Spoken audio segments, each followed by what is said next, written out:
بہن نے کہا کہ آنکھ میں الرجی ہے، اس کی وجہ سے اگر پانی نکلا لیکن باہر نہیں نکلا، صرف پلک تک پہنچا ہے تو کیا حکم شرع ہوگا؟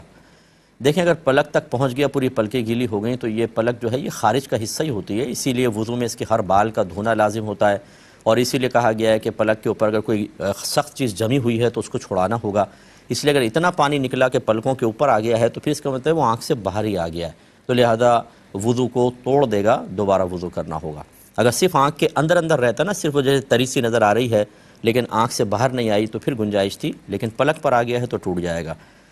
ایک انہوں نے کہا کہ والدہ یہ کہا کہ